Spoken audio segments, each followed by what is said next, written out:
meeting for the budget for the Department of Water.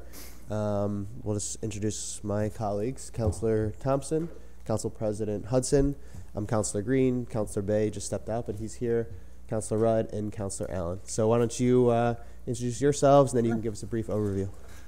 Good morning. I'm Joseph Awald, Commissioner of Water. I'm also a professional licensed engineer in the state of New York, and I've been in the water industry for over 20 years. With me is Deputy Commissioner John Walt and our management analyst, Beth Smith. Before we begin, I'd like to take a few moments to share with the Council a review of our accomplishments for fiscal year 2019 and some of our goals for the upcoming fiscal year 20. I've prepared a packet highlighting these accomplishments and goals. So last year at this time, we set out to invest in our aging water infrastructure through 11 improvement projects. I'm happy to report that we were able to complete 9 of those 11 projects in addition to 1 unplanned project.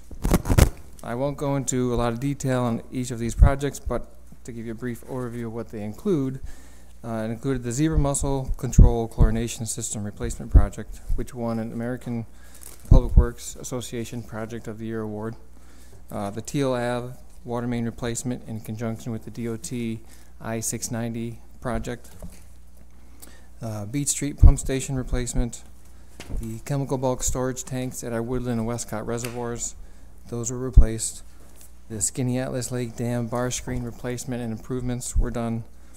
We are underway with the fluoridation system rehabilitation project.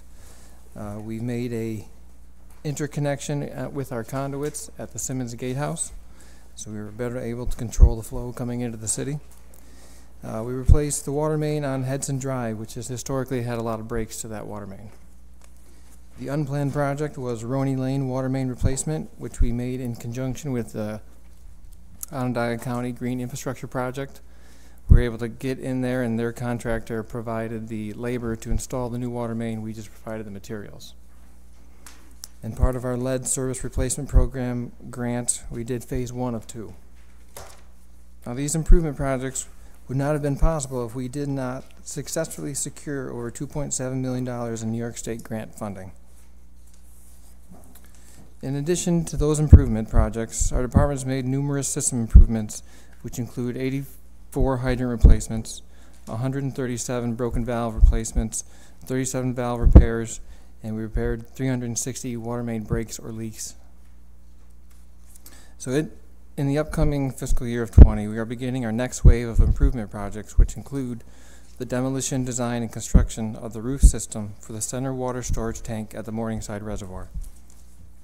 A section of the conduit number 3, which crosses 9 Mile Creek, which is historically prone to joint leaks and breaks, and a computerized maintenance and management system, CMMS, to assist with our organizing, prioritizing our daily workloads of maintenance and operations. This will also allow us to use data efficiently and effectively to manage our system's assets and promote sound decision-making through asset management. Currently underway is the design of the replacement system for our chlorine storage facility at the Skinny Atlas Lake Gatehouse. We're also proceeding with the evaluation study of several system components which are in dire need of upgrade and replacement, such as the water supply intake number 2 extension. Now, this extension will help reduce the potential for water turbidity violations and is part of our HAB action plan long-term mitigation measures, and our HAB action plan was accepted by New York State. We're also looking at the Brighton Ave and Mosley Drive pump station replacements. They're at their end of life and need replacement. We're also coordinating with the city DPW engineering in Onondaga County for the Beach Street and the Butternut Street Dig Once Road reconstruction projects. These projects are fully funded by city-obtained grants. Any questions? Yeah, I was just curious about when you were talking about the, in regards to the HAB. I mean, I don't know how deep you want to get. Do you want us to wait until you're completely done before we start asking questions, or? This is done. I'm done with my opening statement, so any questions you have. Okay. So the extension of the pipe, I've heard concerns that that's not a comprehensive solution, or concerns that we're uncertain of its effectiveness or something. Is that accurate, or is that inaccurate? So the HABs are a ongoing study. It's a kind of a new thing in the industry. Our mitigation measures for our unfiltered water source is chlorination. Now currently the shortest intake is intake number 2. So if we extend the intake, we have longer chlorination of the water before it gets to the Skinny Atlas Gatehouse. The more we can chlorinate, the more mitigation measures we have against the HABs. And also extending the intake into deeper water will provide a protection against turbidity violations, because the shorter intake is shorter and shallower. When we get strong southerly winds from the lake, it stirs up the lake sediment, and that's where we have intake shutdowns. So if we can extend it out farther and deeper, we won't have that impact. Which is the more relevant aspect of that, the extending of the length so you can chlorinate further, or the, avoiding the shallow sediment? It's both are our goals. HABs is they have recommended thresholds, but turbidity is our filtration avoidance waiver. We can't violate that or we'll lose our filtration avoidance. So reducing the potential for turbidity is key to keeping our filtration avoidance waiver, and also provides the mitigating effects for HABs. Okay. Thanks, Commissioner. So first of all, a lot of my questions are answered because this is a great packet, so I appreciate that. Sure. Obviously, there's a proposed increase in the water rate. Yes. Do we have any information available in terms of comparing us to other municipalities to see how our rate compares? Yes, so we commissioned an in-depth study by our consultant to review our current rates and structure. And during the study, they examined several other rate structures and models and surrounding communities. Based on our consultant's analysis, it was recommended that this proposed rate increase and model was in the best interests of the residents and customers and the water department to maintain and invest in our system. Now, currently, with the surrounding communities, we are less than the average, based on the average customer consumption. I don't have the numbers off the top of my head, but a meeting with council can be scheduled to provide a more detailed depth discussion of the rate studies, methodology, findings, and recommendations. I mean, I think even if you could just email that to us, it's probably would be helpful.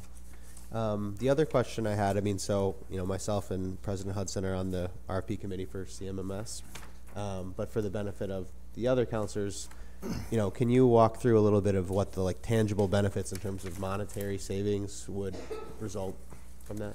Yep, so kind of in your packet, you'll see a handout for the CMMS software. So this is a comprehensive software that organizes our workload, prioritizes our workload, keeps a work history of all the work we do on our assets. So as we're looking at water mains, water valves, and water hydrants, if we see a pattern and we're going back to this valve 50 times because it's leaking or it's breaking, same with a water main, if it has a leak on it, we're going back to that. We can now use that data to prioritize, all right, let's remove that water main from service and put in a new one so we're not expending all of our labor effort going back to the same spot over and over again. So it's a long-term goal with asset management and workload productivity. This will also reduce the amount of paper we use in issuing workloads to our staff. They can have it on a tablet, and instead of having a paper that could potentially get lost or misread or misinterpreted, they'll have a workflow process that they need to follow that's very detailed, and we'll get all that information and then put it back into our GIS so we can comprehensively have a work history for all of our assets. Other questions? With the proposed increase in the water rates, where would you put the increase amount of money? Where would that go towards? How would that impact So the city? any increase we would see would be directly related to infrastructure investment. So putting back into the system which is failing. So any kind of water main replacements, water valves, improvement projects such as pump stations, anything like that would be directly. And would you guys, are you saying you aren't able to do that now? Without that increase, are you still able to do those Right improvements? now, the amount of projects we did this past year was only due to the grant funding we were able to secure. If we weren't able to secure that grant funding, it would have been a fraction of what we were able to do. So yes, that we couldn't do as much that we need to do to try and get ahead of the aging curve. And can I ask you, I'm looking at the street cuts permits reviewed. So are we still taking, I want to say monies, we took money from people that do street cuts. Are we still doing that now to replace those cuts when they do them? There is a fee involved. There's a fee involved, yes. And we hold it until we're satisfied that they put it back the way we want it? Exactly, after an inspection. Okay, so you're looking at that number to increase.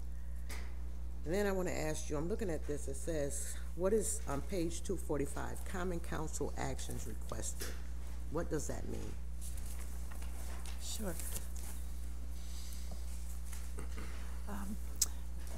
Project authorizations, that would include the zebra mussel project, the dam replacement project, bonding ordinances, anything coming to council that we do over the years. Okay, so does every department add those in there like that? Waivers in there. Never seen that before, okay. And office and equipment furnishings, I've noticed in 18, it was 0, so you're looking to purchase more office equipment and furnishings? Right, which is basically computers, hard drive computers. Okay. And one more, hey, hearing notice door hangers. It was actually 1,585, it's dropping down to 500. Is that because we're gonna be doing less hearings? What page is that on? 241. 241. Yeah. Door hangers. I think that's what was shut off.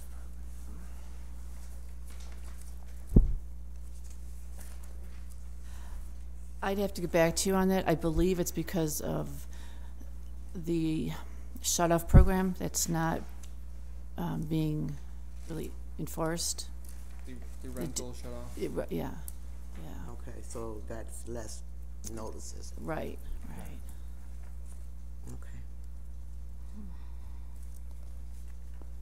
So can you tell me why it is that the hardware and software meters went up from 13,000 to 232,000?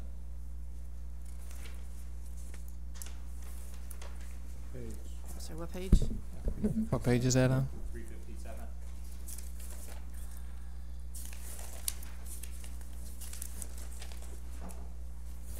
And I guess in the same vein, are you looking to hire a project inspector? Also, you're looking to hire additional leaders? Yeah, we have 2 additional full-time positions in this budget. One is a watershed quality manager to manage the watershed and all the additional testing and monitoring we're going to be doing out there.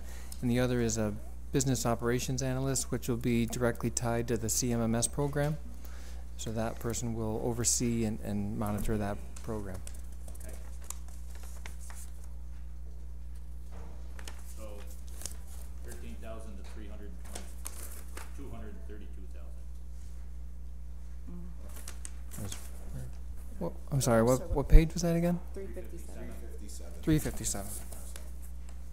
I don't have a 357.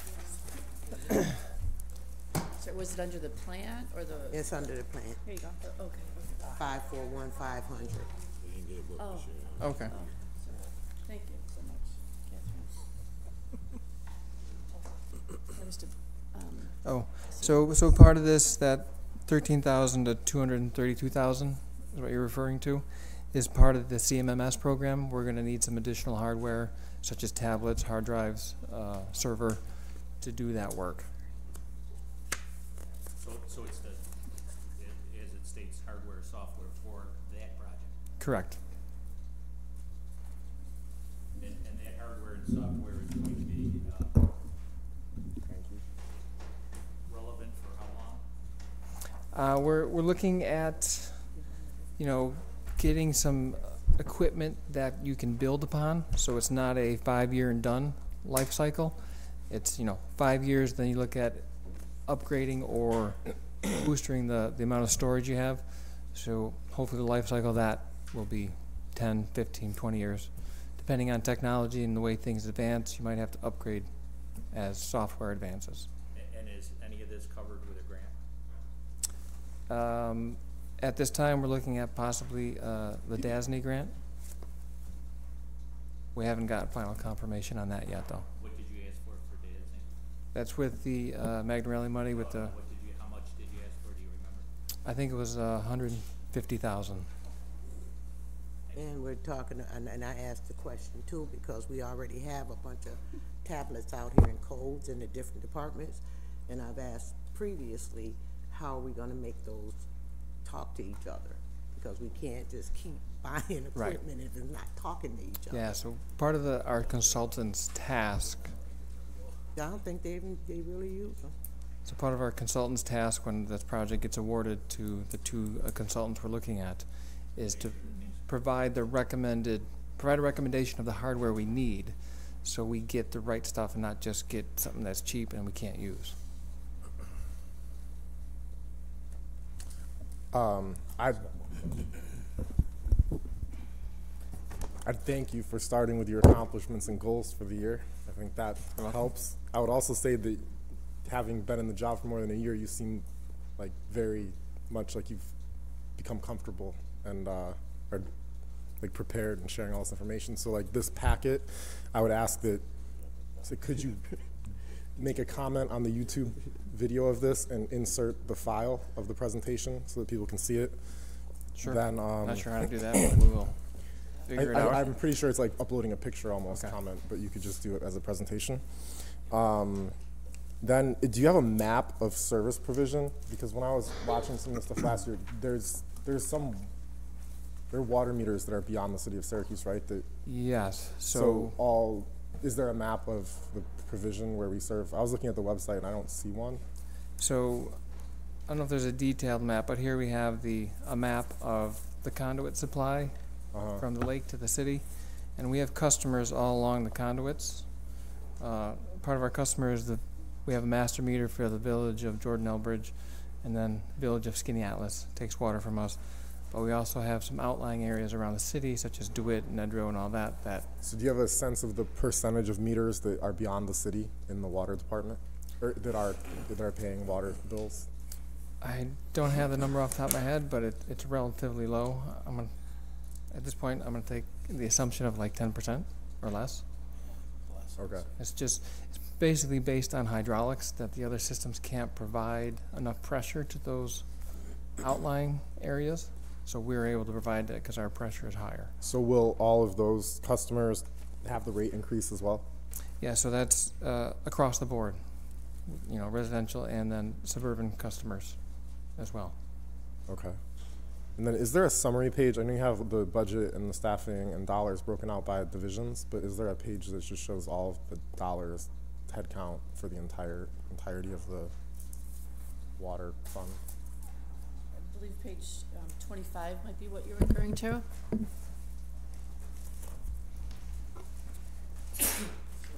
Last.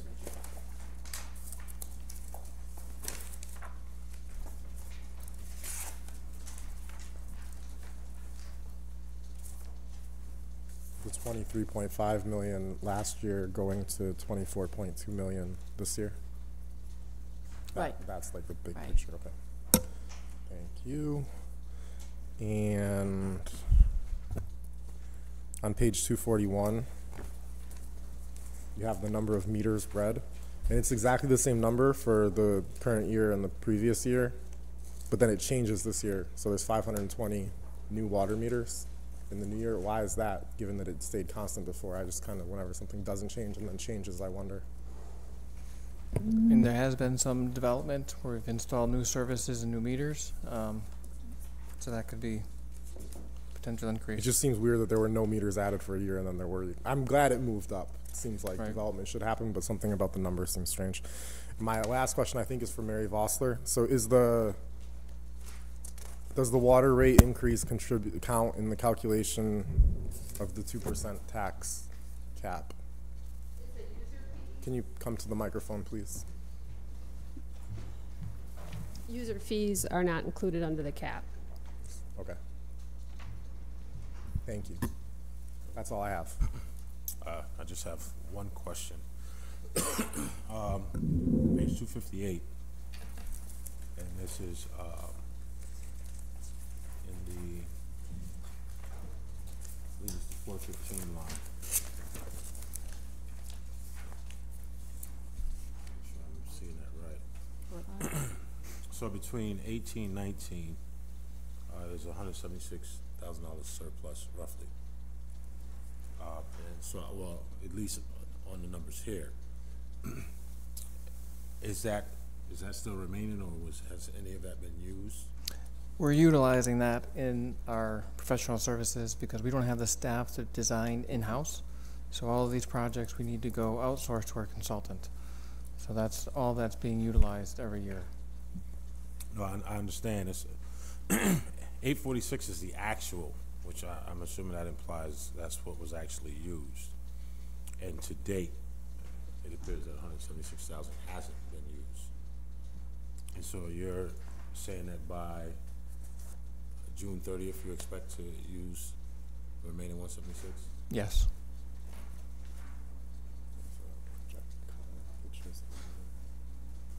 Yeah, no, I'm looking at these. Yeah, I know, compared to the previous, that's fine. We're still dealing with this year, too. That was the only question I had. Thank you. Okay, one quickie, just wanna know, it says on here violators cited was 25. When you cite them, what do you do to them? Do they pay a fine? What happens in the watershed? 248. 248, okay, thank you. This is the previous fiscal year, this is the current fiscal year. And this is the projected. So, you're saying I know, but I'm. violators cited? So as our watershed inspectors, we go out, we walk the property and all the farm fields and residential properties in the watershed. So if we identify somebody This one is the previous. with a poor condition septic, they'll get cited. And that violation will get pushed up to the county health department. Or if other things are happening in the watershed, they might be cited and it might get pushed to the DEC. So those are the, And then they're the ones that have to fix all of this? yeah, so the county health departments for the septic are the enforcement agency, along with the DEC is the watershed enforcement agency. You know, we inspect it, identify it, cite it, and then push it up to the enforcement agencies. Do we ever get any monies from these sightings? I don't think so. Okay. And these are all in the watershed area on the lake? Correct. So it's all county property? Yeah, there's 3 different counties around the lake. So I've got just 2 questions. Back to page 357, line like 415, with the water plant. One is we're doubling up on grass cutting in the budget. We're going from 15,000 last year to 30,000. Is that, did we acquire more property, or was it just we didn't do a good enough job with maintaining the property, so we need to add more to that?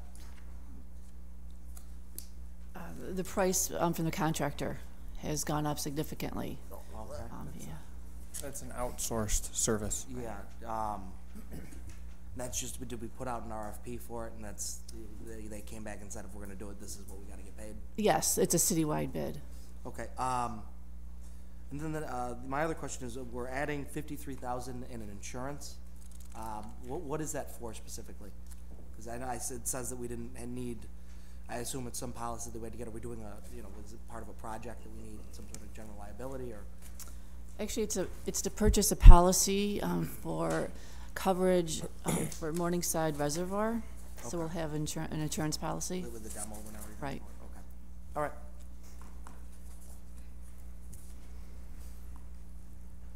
That's a few. Can I just ask a clarification? On page 258, the years. So fiscal year 18, that means calendar years, it's the second half of 2017, the beginning of 2018, right? Mary? Fiscal year 18 means July 1, 2017 through June 30th, 2018, right? And then fiscal year 19 is the 18-19 calendar year. The fiscal year projected is the same year, the 18-19 calendar year, and then the next one is 19-20 calendar. Okay, thank you. That's all. Go ahead, Joe. So I was curious, you said, how much did you get in grant money this year? 2 million? With all the grant money we received, over 2.7 million. Where do those, which grants did you attain? Where did they come from? And So what were they for, if I a can lot of them, inquire? sure. So a lot of them were from New York State grant through the grant programs with the water improvement, infrastructure improvement grant programs they have out there. So we obtained 1.2 million for the Zebra Mussel project, $210,000 for our Beach Street pump station project.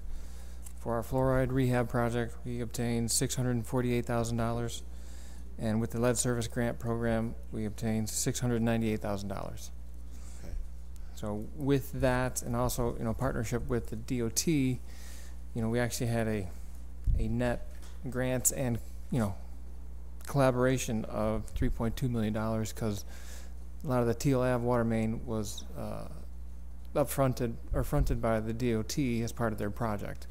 We had some additional costs in there because as they were getting in there, we found some leaks, so we got in there, repaired it on our end, and they took care of the bulk of the water main. How does this compare to last year or previous years with grant money? Do you know?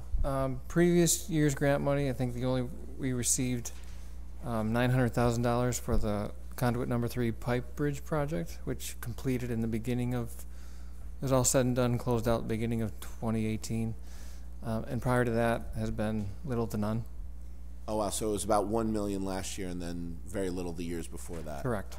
And you're up to 3 this year. That's, well, 2 and 2.7, but 3 plus. And the more we can collaborate with the other agencies, such as Onondaga County green infrastructure projects, that can offset our costs. Because if we go in to replace a water main, we have the water main installation and the restoration. Where if they're already doing restoration, we can just install the water main, and then the restoration cost is on them. And how much is going towards combating the HABs problem altogether? How much money? Yeah. I mean, everything that we have in our watershed budget, all that kind of directly contributes to everything we do in the watershed and HABs protection. So all the best management practices, we work with the farmers and property owners, the inspections, the stream restoration stabilization projects, soil and county water district partnerships, Cornell Cooperative Extension, all that contributes to the watershed protection and HABs. And do you feel the lengthening of the pipe, that whole thing, how much did that cost in total again? So the estimated cost at this point, I mean, it's currently under study phase, but the original estimate was about $12 million to extend the intake. And where will that money be coming from? Is that your budget or? Have that in our capital budget plan 3-4 years out. But once we get the report and some design documents, we can start applying for any kind of grants that are out there. Okay. Grants won't give you anything if you haven't started the process. They want to see some hard documents, some studies, some contract drawings before they'll award you the money. Right. And I'm just personally, well, I guess two questions. One, first, the HABs thing, when I first started running for office, I learned a lot about it and talked to some of the people at Aqua, and it's definitely a big red flag. Do you feel, from your perspective, for me, that we're providing a robust enough response to the problem? Do you think, I know that we've, that I learned a little bit about the outreach they're doing to farmers, et cetera, et cetera. Do you think that, what's your projections for, do you feel confident in success rate? Do you feel like we'll and how many times do we have how many years has this been going on? It really came to light in the last 2 years. Right. So we don't really have anything to compare about how the problem's going or what our response is. It really wasn't it's not even a regulated toxin at this point. It's EPA put out recommended guidelines. There's no hard and fast rule from any regulatory agency on what you need to do or mitigate. So we're being proactive in the sense of, the EPA guideline is a 10-day average. we're looking at those numbers as a 1 day. So we're being very conservative and proactive in making sure we mitigate that event so it doesn't get into the water supply. Now, as things evolve and more now or information comes out about HABs and maybe different treatment methods and anything like that, that can always be pursued at a later date. I think we can always do more, but it's having the funding to do more. Right. And regarding adding more chlorine to the water along the pipe, has that affected the water quality at all? No, it hasn't. Okay. Adding more chlorine doesn't affect the quality. There's Did we a add point. more, or did we just upgrade the system? Well, we upgraded the system, but during a HAB event, we increased the dosage at the intakes in the lake. So, typically we chlorinate at a 1, or 0.8 or 0.1 parts per million. During a HAB event, we increased that to 1.2 or 1.3 to help mitigate with those toxins, and that seems to provide the benefit before it gets to the gatehouse. So we sample at the intake, we sample at the gatehouse, and during those events with that mitigation measure, we've been able to take care of the toxins. Okay. And then I guess my other question would be, I'm learning a lot about, and this is, I don't know, tough to phrase, but the amount of water we lose, we're losing what, 50+% or something like that? No, we're not losing that much. I mean, we have loss along the conduits, and that's one of the continued projects we need to do, is provide preventative maintenance along the conduits. So the conduit interconnection provided some of that. We had some broken valves that were leaking, so we took them out, replaced them, put in a new section of pipe and valves and couplings and such. This 9-mile creek crossing project that we have coming up, that's at one of the lowest points in the conduit system, so it's the highest pressure, so we have a lot of joint leaks, or there's been breaks in the past in this area. So replacing this section through the creek, which is about 200 feet of pipe, 36-inch pipe. We're also looking at lining about 1,000 feet, so we don't have the joint leaks in this high pressure section. So, that's a program we have to continue to build upon. Again, funds being limited, there's only so much you can do, and as you get into the bigger pipe sizes, well, that construction and maintenance costs more. Yeah, that's kind of in the conversations. The price tag has just been kind of astronomical for a full scale fix. Yes. Are there any conversations about what that long term? I mean, I understand you're doing. You take it bite by bite. You're trying to get the problem done bite by bite. But is there any?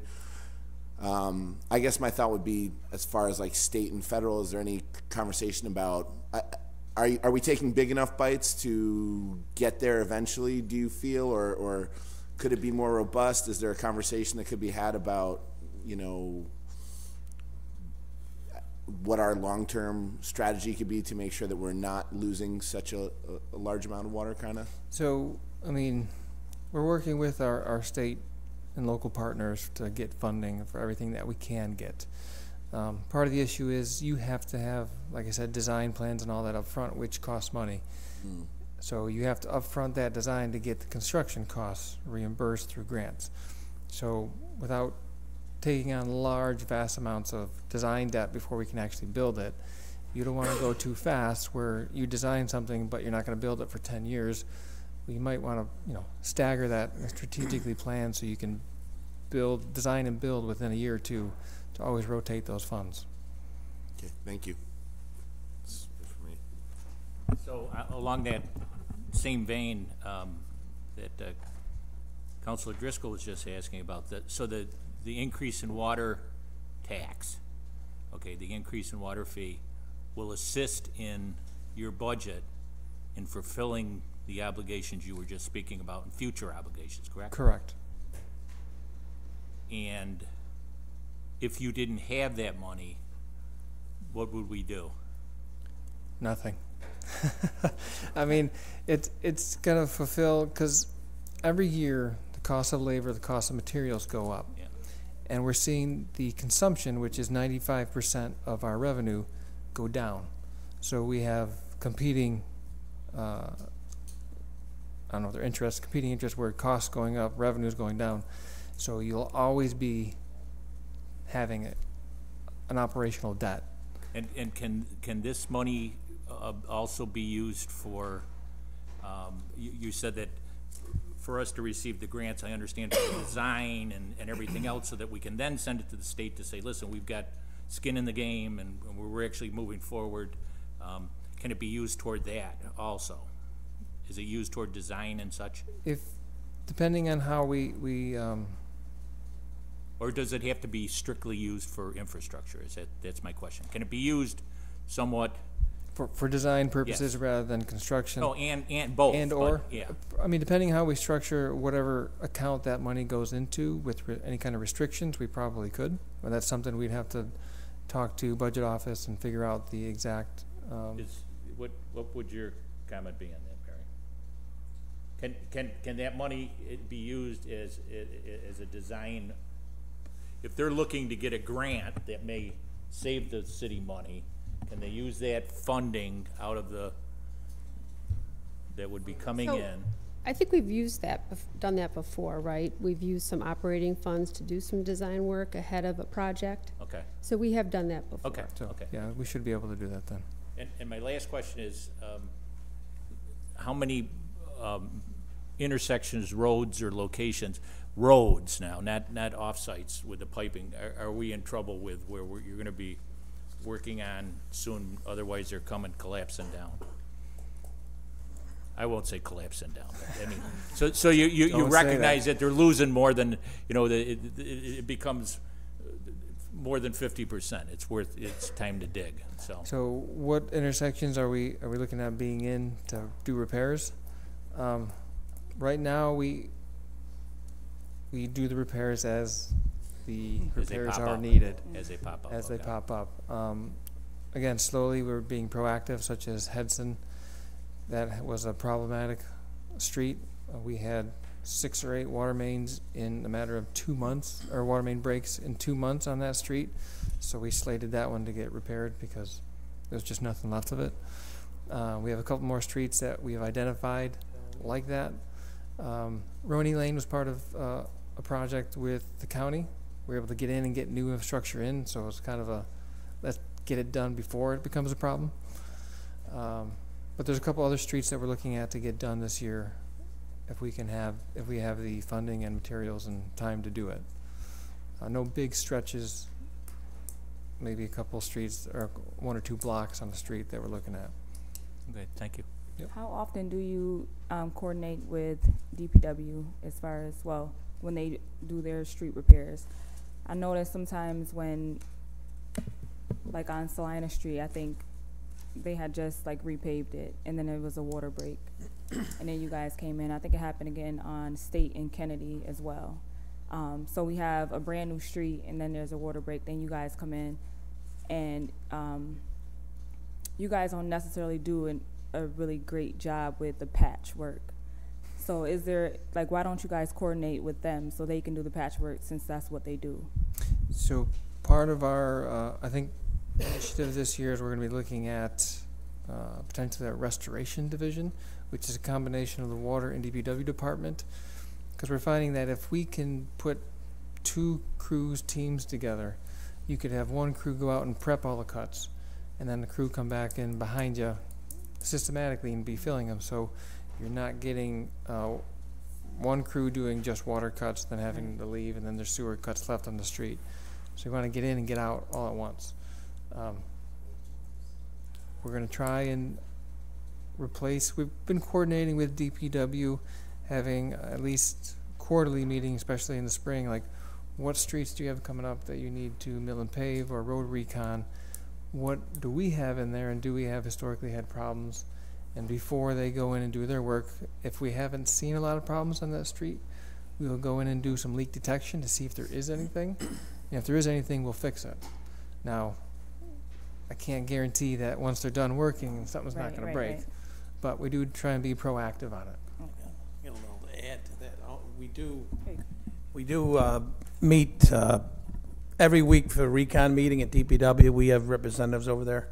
But as far as the road cuts, DPW, which is basically is sewers that has most of the cuts, they don't even repair their own cuts. Their contractor does. So, for example, my crew today is down on Shiner Street doing, I think there's 14 cuts down there. And we're going to do half of them with this new mix we're using and half with the typical hot stuff we use. But, you know, we're down there, and while we're there, there's probably another 9 or 10 sewer cuts. So what we've been talking about for a couple of years now is that when a crew's down there, they should be doing all of them, not just the water, not just sewers. It doesn't make sense. You got to, you know, so, you know, we're looking at that. You know, there's talk about maybe a possible restoration division, and, you know, and I think that's the future, because you don't want to, you know, duplicate services. You don't want to go down there. I'm working right next to this cut, and I that's right. And Siri wants me to talk to her. But, you know, so we're looking at that. We're much more efficient than they used to be, the way we're doing things, you know. And again, it's but as far as cutting up new pavement, okay, we go in and sound the street, which is going down listening for any leaks, okay. Then they come in and they beat it up with a milling machine, which really beats it up. You don't understand how much that puts on all the infrastructure below the street. So now, for us to go in a day or two later and sound that street, we might not hear any leaks. Normally, when you do that, it takes a little while, and all of a sudden things start popping up. So, you know, I don't know, street repair, I don't know how often they're paving the streets, how quick after they mill the street, but, you know, typically, everything I've learned over the years, you should wait a couple weeks at least before you go in there. People don't like to hear that, you know, but as long as you paint them up and make them safe, down the road, you got a less chance of us or any utility having to go back in and everybody looks like fools.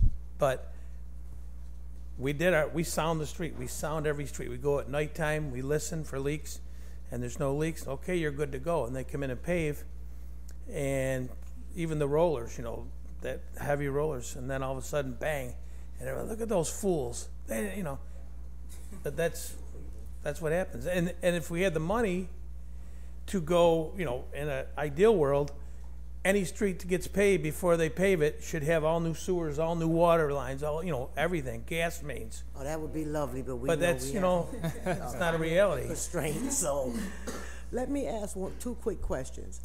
West Genesee Street, where we had the water main break, it sucks. They're gonna mill. Yeah, it's morning dip. It's horrible. So we're going back through that. I think that's where we're doing mill and pave, right? So, what intersection is that? Or it's right there on the corner by the old Scotsman newspaper. Okay. Down near Lowry Brothers. Yeah, it's okay. not nice. Yeah, yep. So we'll take a look at that. I mean, sometimes when you have a water main break, it saturates all the soil around it, and you backfill it and compact it what you can. But once the soil dries out, it shrinks, so you have settling. Yeah, that's what we have to keep doing. We have to make sure that we go back and recheck those. Yes. Done. Yep. And just nothing to do with this. Are we still pulling wood stuff from our pipes? No. It's all gone? No It's more all wood? gone. No, we don't have any wood pipes. I hear that all the time. What about these wooden water mains? No, we don't have They're any. done, okay. But the wood lasted for a couple hundred years. Probably did. We actually have some old wooden water mains that were pulled out of the ground in our shop. It's pretty interesting to see.